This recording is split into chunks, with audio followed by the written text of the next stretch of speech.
Bismillahirrahmanirrahim. Assalamualaikum warahmatullahi wabarakatuh. Yang terhormat Bapak Fasilitator Bapak Dadang Darmawan, yang terhormat Ibu Pengajar Praktik Ibu Novi Kusnaini. Pada kesempatan hari ini saya akan mencoba melaksanakan kegiatan aksi nyata modul 2.3, yaitu tentang coaching supervisi akademik. Baik, pada kesempatan hari ini bersama saya Mardianti, calon guru penggerak angkatan 6 Kabupaten Cianjur dari SDN Karangsari, bersama rekan saya Ibu Leni Wasilah. Bu Leni, selamat siang. Bagaimana kabarnya hari ini? Alhamdulillah sehat. Apakah saya mengganggu waktu Ibu? Tidak, kebetulan pembelajaran sudah selesai, jadi saya tidak ada agenda kali ya. Ya, baik Ibu, sebagaimana kita ketahui kemarin kan kita sudah mengobrol bahwa hari ini kita akan melaksanakan kegiatan supervisi akademik, di mana dalam kegiatan tersebut kan ada 3 tahapan ya Bu ya. Mulai dari praobservasi, kemudian nanti dilanjutkan dengan kegiatan observasi, kemudian selanjutnya kegiatan pasca observasi. Nah, kali ini kita akan melaksanakan kegiatan praobservasi gitu ya. Jadi maksud dari kegiatan ini ya Bu ya, tujuan daripada supervisi ini maksudnya untuk membantu Ibu gitu, untuk membantu Ibu untuk menyelesaikan misalnya permasalahan-permasalahan yang Ibu hadapi, terutama dalam proses kegiatan pembelajaran gitu. Baik Ibu, kita mulai ya dengan pertanyaannya. Jadi begini ya Bu ya, saya ingin bertanya dulu kepada Ibu, persiapan apa yang telah Ibu siapkan untuk kegiatan observasi nanti gitu. Apa saja yang sudah Ibu persiapkan? Ya, mungkin yang sudah saya persiapkan untuk nanti observasi Ibu ya, nanti di keseluruhannya mungkin kalau di kelas mah saya sudah menyiapkan bahan ajarnya ya, perangkat ajar, FPP, kemudian media pembelajaran juga, kemudian strategi pembelajarannya saya sudah siapkan juga gitu ya. Nanti di kelas saya akan memakai strategi seperti apa gitu. Kemudian untuk kesiapan pribadi juga saya sudah siap mungkin ya Bu ya, harus gitu. Nah, kemudian anak-anak juga mungkin nanti dikondisikan. Jadi Ibu udah betul-betul menyiapkan secara matang gitu ya, dari segi tadi persiapan seperti perangkat pembelajaran, kemudian Ibu juga mungkin menyiapkan mental Ibu gitu ya. Itu persiapannya. Ya, bagus sekali Ibu ya. Tadi kan kata Ibu udah ada persiapan perangkat seperti RPP, kemudian media, strategi gitu ya. Kalau boleh saya tahu Bu, strategi yang udah Ibu siapkan gitu ya, apakah sudah sesuai gitu dengan kebutuhan peserta didik? Iya, harus. Kita sekarang kan mengacu pada ini ya, pada kurikulum Merdeka. Jadi memang harus disesuaikan dengan kebutuhan anak gitu ya. Jadi belajar itu tidak harus sebetulnya kan suka ada yang gini, berpusat pada siswa, sebetulnya itu kan belum itu ya Bu ya, belum sempurna ya diselesaikan. Maksudnya jadi yang lebih tepatnya itu harus sesuai dengan kebutuhan siswa. Maksudnya jadi kan apalagi kalau di kelas bawah kan anak-anaknya masih ini ya, masih berbagai karakternya masih belum terlihat gitu ya. Nah, jadi berarti seorang gurunya harus paham dulu karakter tiap anaknya gitu. Jadi ya makanya dari strategi pembelajaran juga harus disesuaikan dengan kebutuhan siswa. Termasuk media juga. Iya, medianya juga. Ya bagus ya Bu, itu mungkin termasuk dari pembelajaran berdiferensiasi gitu ya, dimana pembelajaran berdiferensiasi itu kan disesuaikan dengan kebutuhan peserta didik, sesuai dengan karakternya gitu. Nah baik Ibu, itu persiapan yang udah Ibu siapkan tadi ya. Selanjutnya kemudian tujuan dari pengembangan diri Ibu misalnya dengan adanya kegiatan supervisi ini, terutama dengan kegiatan observasi nanti di kelas, apa harapan Ibu atau tujuan Ibu ke depannya, terutama untuk diri Ibu, peserta didik, atau untuk komunitas lain seperti orang tua misalnya. Jadi apa itu tujuannya untuk Ibu pribadi, untuk apa? Kalau untuk saya pribadi ya, tujuan di observasi ini saya ingin lebih meningkatkan lagi kompetensi saya sebagai seorang guru ya. seorang pengajar, pendidik gitu ya, saya ingin lebih meningkatkan lagi Bu. Soalnya masih banyak sekali kekurangan saya gitu, terutama dalam mengondisikan anak-anak di kelas. Mungkin nanti Ibu bisa lihat sendiri bagaimana seperti apa gitu saya nanti dalam kelas. Kemudian kalau untuk siswa sendiri ya saya ingin mereka lebih kondusif lagi, lebih fokus lagi nanti ketika belajar gitu saja. Kalau dari masyarakat atau orang tua di lingkungan sekolah ya mungkin tujuan saya ingin bisa apa ya, meningkatkan profesional Ibu. Iya maksudnya iya seperti itu. Jadi ingin memberikan yang terbaik gitu. Jadi supaya mereka juga mengikut gitu ya. Jadi terbawa gitu. Dari mulai misalkan atau disiplin waktu seperti itu ya untuk lingkungan sekolah. Kalau untuk masyarakat, untuk orang tua khususnya gitu, mungkin mereka bisa lebih memperhatikan lagi anak-anaknya gitu. Dan itu tentunya harus dimulai dari kita dulu Iya seperti itu, dari sebagai pendidik gitu ya. Ya nanti mungkin imbasnya gitu ya ke peserta didik. Iya. Jadi itu ya, jadi tujuan pengembangan diri Ibu tujuannya nanti untuk memperbaiki kinerja Ibu sebagai tenaga pendidik. Iya. Selanjutnya Ibu pastikan dalam kegiatan seperti tadi untuk pengembangan diri atau dalam hal persiapan, tentu kan Ibu mempunyai kendala atau hambatan terutama dalam kegiatan pembelajaran. Nah kalau boleh saya tahu gitu ya Bu ya, kendala atau hambatan apa yang Ibu hadapi itu selama Ibu, terutama Ibu sebagai tenaga pendidik ya, jadi hambatannya baik itu di kelas selama kegiatan proses pembelajaran, apa saja gitu hambatan yang Ibu hadapi? Ya, mungkin dari hambatannya banyak Bu ya, banyak sekali. Ya, diantaranya misalkan kalau di dalam kelas ya anak-anaknya yang kurang fokus, mungkin ya susah untuk menyimak gitu ya. Apalagi kalau di kelas ini maksudnya kalau masih tahap anak-anak sekolah dasar itu memang sangat sulit gitu ya, sangat sulit sekali gitu. Jadi ya mungkin seperti itu. Terus kesadaran anaknya juga yang kurang, yang masih perlu ditingkatkan, misalkan kayak budaya positif seperti antri gitu ya, jarang, susah sekali menertibkan anak-anak seperti itu. Jadi kemudian dari segi kebersihannya juga Bu masih banyak ya, budaya positifnya anak-anaknya masih banyak yang suka buang sampah sembarangan seperti itu. Padahal kan sudah di apa ya, dikasih arahan, kemudian tempat-tempatnya juga sudah disediakan, tapi masih aja maksudnya masih banyak gitu ya yang belum sadar gitu. Nah seperti itu mungkin hambatannya. Jadi kalau untuk sekolah misalkan di lingkungan sekolah ya mungkin semua sekolah juga pasti punya hambatannya Bu ya. Jadi kalau lebih ini karena waktu ya kalau di sini mah jadi masih banyak gitu ya waktu kita. Jadi kadang tidak sesuai dengan jadwal gitu ya, maksudnya itu seperti itu. Kalau untuk masyarakat sendiri, orang tua terlebihnya ya tadi di awal saya sudah berkata gini, jadi masih banyak orang tua yang belum bisa mengerti maksudnya secara ininya ke anaknya. Jadi hanya bisa menyerahkan pendidikan itu ke guru saja gitu, ke sekolah saja. Jadi tidak ada tanggung jawab sendiri, maksudnya tidak ada tanggung jawab untuk dirinya gitu. Jadi masih sudah aja di sekolah gitu pendidikan, padahal kan kalau pendidikan itu tidak hanya di sekolah, waktunya juga terbatas kalau di sekolah mah ya Bu ya. Harus ada kerjasama. Iya harus ada kerjasama. Itu mungkin hambatannya seperti itu. Jadi kadang kalau kita memberikan tugas atau apapun juga ada yang mengerjakan ada, tapi kebanyakan yang ya tidak mengerjakan. Jadi nggak ada dari orang tua tuh seperti itu. Tidak ada support ya, tidak ada dukungan atau dorongan gitu seperti itu. Iya. Ya terkait tadi kan Ibu udah menyampaikan bahwa kesadaran siswa gitu masih banyak siswa yang belum sadar, terutama dalam pelaksanaan budaya-budaya positif di sekolah mungkin ya.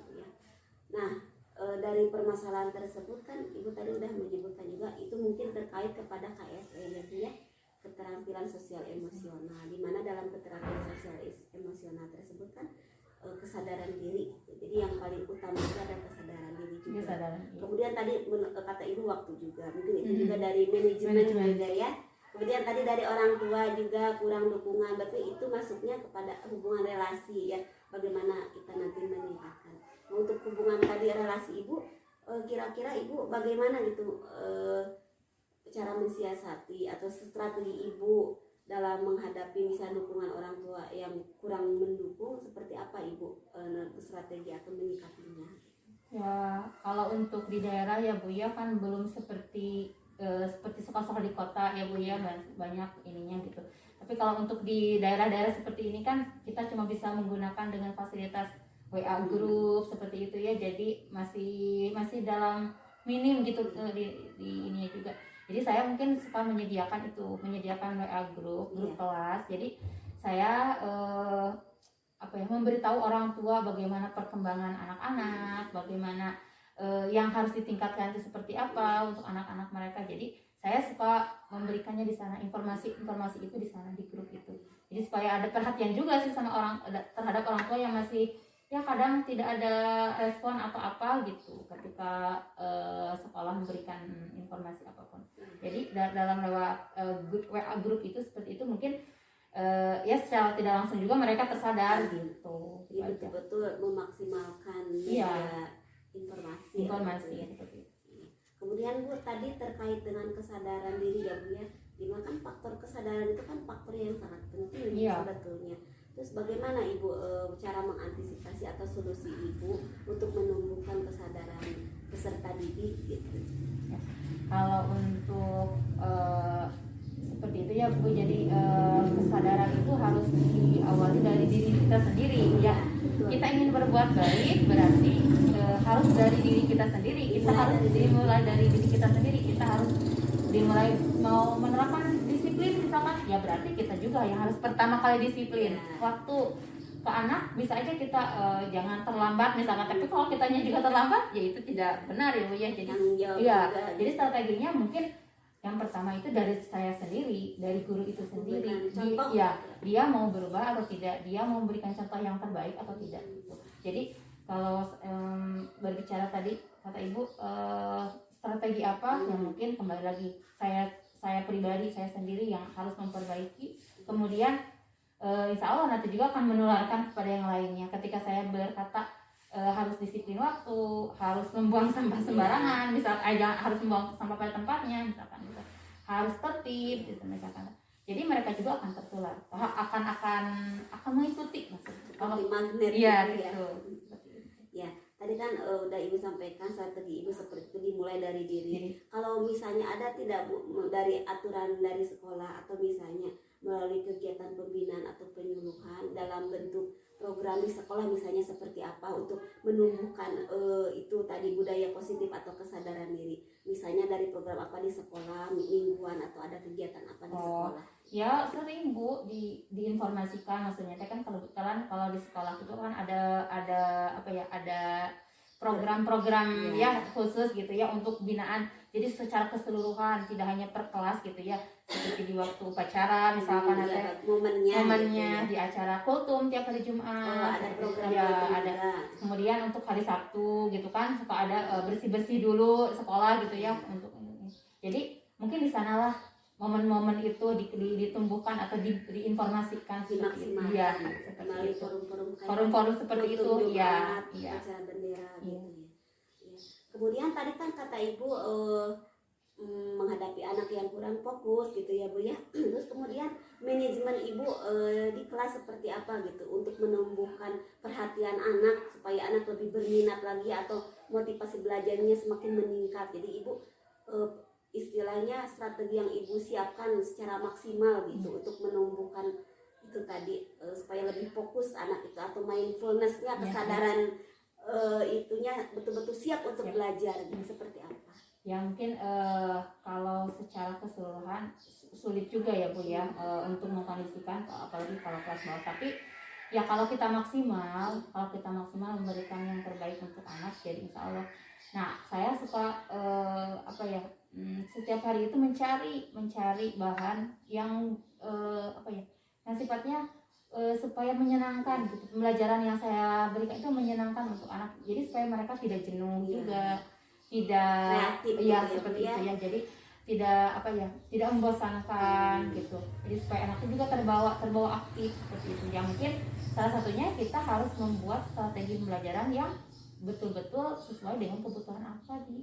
Jadi tidak asal juga maksudnya gitu. Soalnya kan kalau itu aja anak juga bosan. Misalkan kalau misalkan gini, udah media pembelajarannya asalnya video misalkan, dan anak-anak disuruh nonton video, tapi kan kalau keseringan jenuh juga ya, tidak seperti itu juga gitu. Jadi ya disesuaikan dengan ibu tiap kali ingin menjadikan pembelajaran, ibu selalu mencari hal-hal yang beda. Hal-hal yang beda terkait hal yang inovatif, dari berbagai referensi tentunya ya, seperti kan sekarang banyak media-media internet gitu ya. Seperti itu. Jadi ibu betul-betul menyiapkan konten pembelajaran, bahkan mungkin proses dan juga evaluasinya gitu. Iya, seperti itu. Jadi disesuaikan, betul-betul disesuaikan dengan karakteristik peserta didik. Bagus sekali pun menurut saya itu, jadi istilahnya kreatif sesuai dengan pembelajaran berdiferensiasi seperti tadi. Itu kan kontennya, prosesnya gitu ya, kemudian produknya betul-betul dimaksimalkan gitu. Memanfaatkan sumber-sumber daya yang ada di sekolah terutama ya Bu ya. Nah kemudian Bu, kira-kira ada lagi tidak hambatan atau solusinya? Tadi kan Ibu udah menyampaikan hambatannya, tadi udah disampaikan kesadaran dirinya, kemudian solusinya tadi Ibu dengan dimulai dari diri pribadi Ibu sendiri, kemudian melalui program-program sekolah seperti tadi kultur Jumat ya, atau momen-momen upacara bendera seperti itu. Kemudian tadi manajemen, apakah ada manajemen diri atau untuk memanage waktu tadi Ibu, misalnya karena waktunya terbatas di sekolah, kira-kira ada alternatif tidak atau solusi untuk menyelesaikan itu mengenai waktu tadi? Ya betul Bu, maksudnya kan kalau proses pembelajaran sekolah itu sangat terbatas sih waktunya, tidak maksimal. Sedangkan materi yang harus disampaikan harus maksimal maksudnya ke anak. Jadi saya suka berinisiatif gitu ya, membuat program belajar di luar kelas gitu ya. Jadi pembelajarannya setelah kelas selesai gitu ya, setelah selesai, jadi mereka yang masih belum bisa mengerti atau memahami pelajaran, mereka bisa ikut di kelas saya gitu. Jadi saya mengadakan bimbingan belajar, tapi itu untuk semua kelas Bu. Jadi tidak hanya untuk kelas yang saya ini aja gitu. Jadi untuk semua kelas.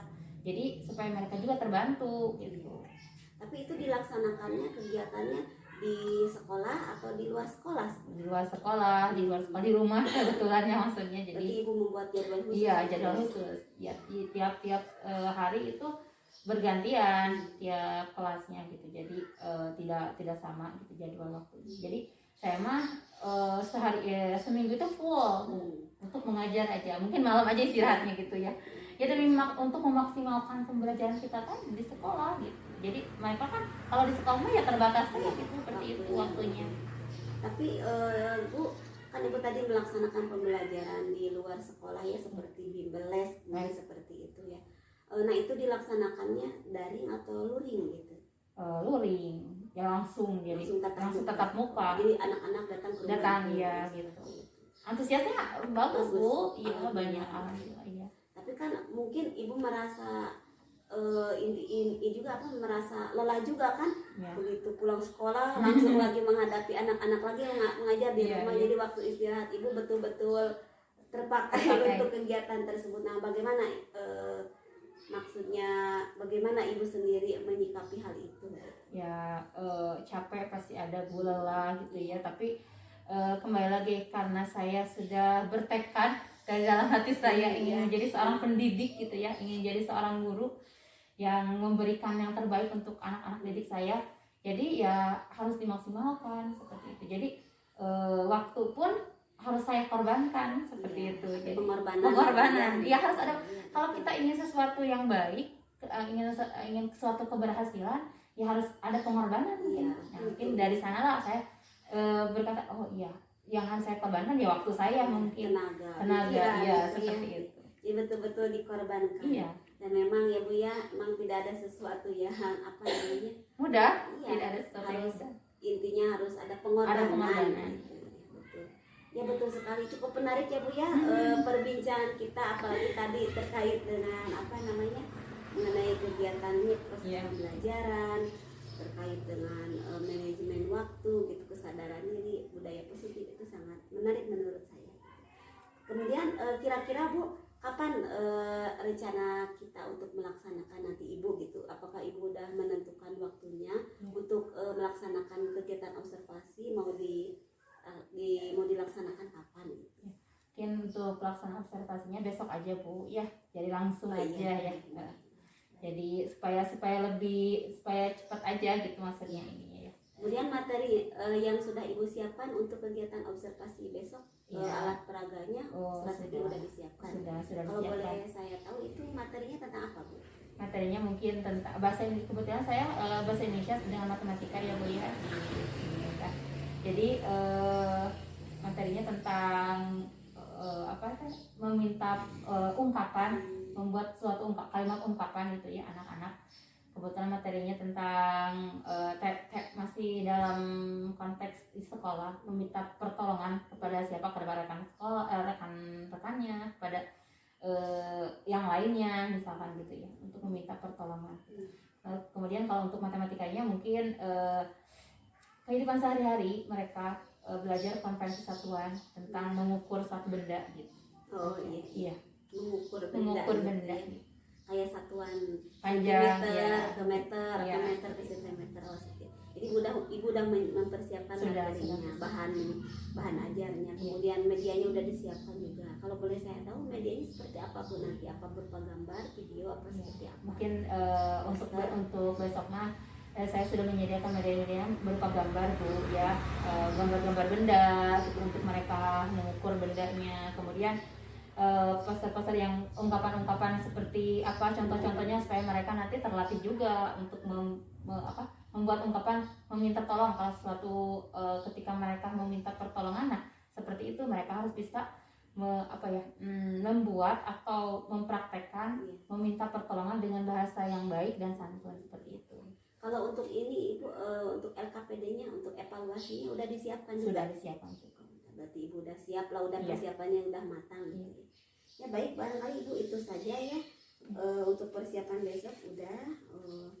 Saya ucapkan terima kasih ya Bu ya, karena Ibu sudah berkenan untuk mengikuti kegiatan supervisi ini. Mudah-mudahan besok pas pelaksanaannya kita diberikan kemudahan, kelancaran. Amin. Amin. Ya baik, demikianlah kegiatan kucing untuk supervisi akademik. Mudah-mudahan dapat bermanfaat. Billahi taufiq wal hidayah. Wassalamualaikum warahmatullahi wabarakatuh. Terima kasih ya Bu ya.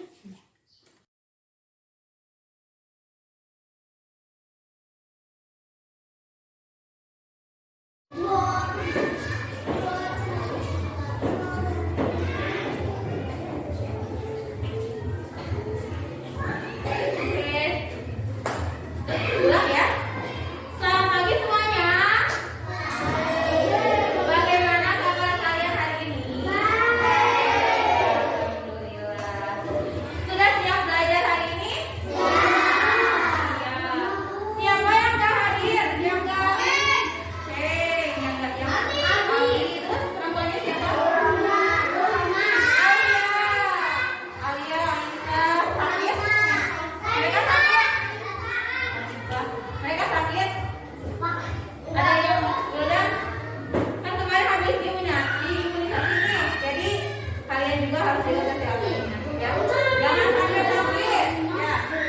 Oke, karena hari ini hari Selasa, jadi ibu mau kalian ikut belajar sama ibu ya. Harus harus kita kan pembelajaran ini pembelajaran yang menyenangkan. Oke, siap? Oke, kita berdoa dulu sebelum belajar. Pimpin dulu dong.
Tolong.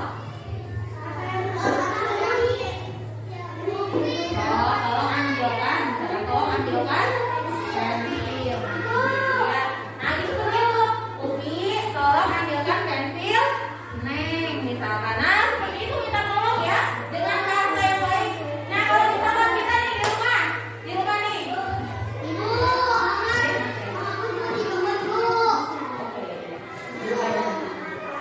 Jadi gini, kalau misalkan di rumah nih, kita teh mau diambilin sesuatu sama ibu atau sama bapak, kira-kira gimana bahasa minta tolongnya?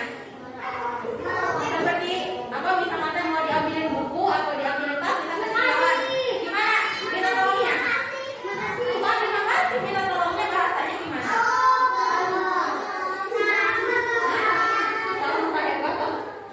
Atau tolong ambilin tas, Ma, tolong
apa-apa ya.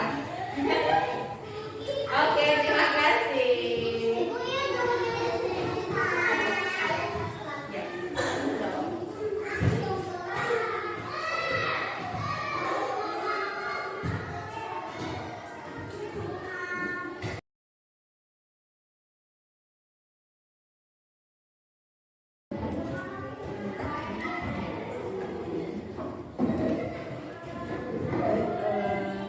Tadi kita sudah melaksanakan kegiatan observasi di kelas. Bagaimana perasaan Ibu selama tadi pelaksanaan kegiatan observasi di kelas? Perasaan Ibu seperti apa?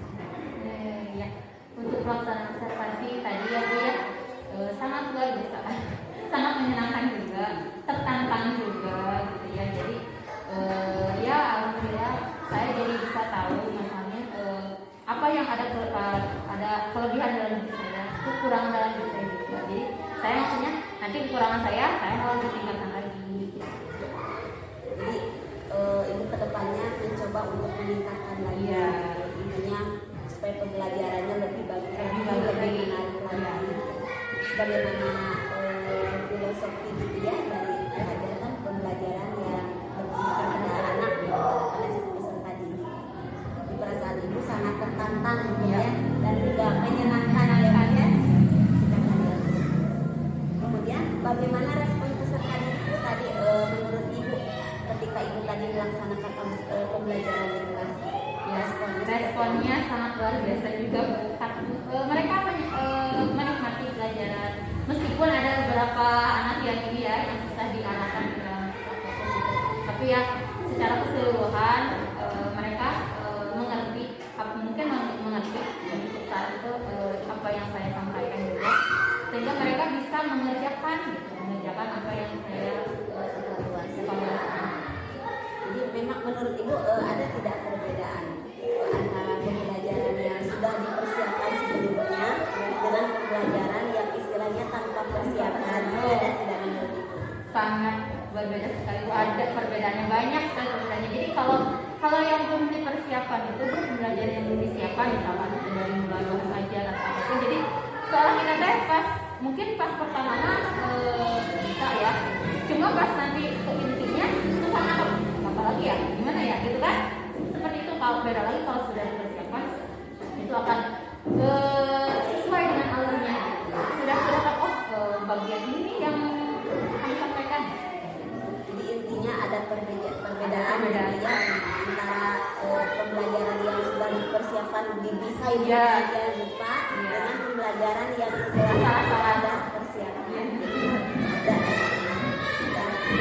Kemudian tadi kan terkait dengan ada perbedaan gitu ya dari hasil atau respon peserta didiknya. Dari persiapan itu kan mulai dari perangkat pembelajarannya, mulai dari bahan ajarnya, media dan strategi. Menurut Ibu, strategi yang sudah Ibu terapkan kemarin yang sudah disiapkan strateginya, menurut Ibu kira-kira ada perkembangan yang signifikan tidak dari segi keberhasilannya? Kalau saya sih belum mungkin ya, masih tapi sudah ada perbedaannya ini. Jadi si anak sudah bisa lebih dikondisikan, jadi minimal mereka sudah bisa menyimak gitu sebagian, masih sebagian belum keseluruhan. Tapi ya alhamdulillah respon anak juga kan baik juga. Kemudian Bu, tadi terkait dengan karakteristik peserta didik yang kemarin sudah kita bahas dalam praobservasi. Jadi intinya kan kegiatan pembelajaran itu disesuaikan dengan karakteristik peserta didik gitu ya. Nah menurut Ibu kan sudah mencoba untuk menyesuaikan gitu, mulai dari tadi strategi pembelajarannya, kemudian media pembelajarannya dan juga disesuaikan dengan karakteristik peserta didik. Nah menurut Ibu dampaknya terhadap peserta didik gitu, dari pelaksanaan pembelajaran berdiferensiasi tersebut, dampaknya seperti apa gitu? Dampaknya bagi anak sendiri, apakah anak merasa senang, antusias atau seperti apa? Ya, kalau menggunakan pembelajaran strategi seperti itu ya Bu ya, jadi si anaknya akan mengikuti juga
menanamkan nilai-nilai tersebut ya, nilai kebajikan gitu atau nilai-nilai keyakinan. Nah, bagaimana upaya ibu atau trik ibu, strategi ibu dalam menanamkan nilai-nilai keyakinan kepada peserta didik? Apakah melalui membuat keyakinan kelas atau kesepakatan kelas dulu dalam kelas gitu. Seperti apa misalnya ibu kalau untuk menanamkan nilai-nilai keyakinan tersebut kepada siswa gitu? Ya, jadi untuk menanamkan keyakinannya, jadi ini saya membuat kesepakatan kelas. Jadi mereka yang membuat dan mereka yang harus melaksanakan aturan tersebut. Jadi ya seperti itu. Jadi kalau tidak ada kesepakatan dulu, jadi mereka tidak bisa jalankan. Kalau sudah ada kesepakatan, mungkin mereka juga akan merasa bertanggung jawab. Oh, saya sudah membuat kesepakatan seperti ini. Ya. Nah, kemudian harapan kedepannya Bu, maka ibu tadi udah merasa cukup senang, mungkin udah merasa memuaskan juga mungkin bagi ibu pribadi. Harapan kedepannya seperti apa lagi ibu, rencananya mau seperti apa lagi targetnya? Saya ingin bisa menjadi seorang pendidik yang lebih baik lagi, Yang profesional gitu ya. Jadi ketika di dalam kelas bisa mengkondisikan anak, mau itu level kelas berapa aja, mau itu kelas rendah atau tinggi. Jadi saya ingin bisa memberikan pengajaran yang bermakna untuk anak-anak. Meaningful. Iya.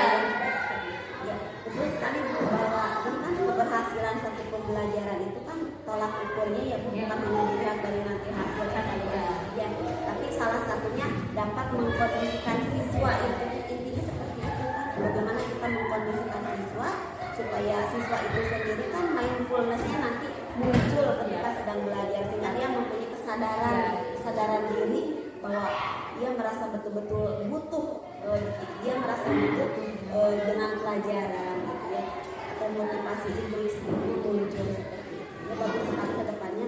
Jadi mudah-mudahan harapan ibu ke depannya dapat tercapai ya Bu ya, melalui kegiatan ini ke depannya gitu, dapat meningkatkan istilahnya kompetensi ibu dalam pengembangan diri ibu ke depannya. Itulah harapan saya juga, mudah-mudahan ibu bisa lebih baik, lebih bagus lagi. Kemudian bisa memberikan imbas juga kepada rekan ibu misalnya yang lainnya. Kemudian kira-kira tadi ya untuk kerjasama muridnya, baik kerjasama antara ibu dan murid atau murid dengan murid, bagaimana tadi kerjasama bagus tidak, kolaborasi antara Alhamdulillah, jadi kerjasama mereka cukup baik, maksudnya alhamdulillah baik juga. Mereka bisa membantu dengan baik gitu ya. Terus kemudian kalau ada tentang yang kesulitan mereka bisa membantu. Ya mungkin itu saja ya Bu ya. Terima kasih sebelumnya, saya juga atas waktunya ibunya gitu ya. Udah bisa bekerja sama intinya dalam kegiatan supervisi ini. Mudah-mudahan kegiatan supervisi ini dapat memberikan manfaat bagi ibu sendiri atau bagi saya pribadi juga ya.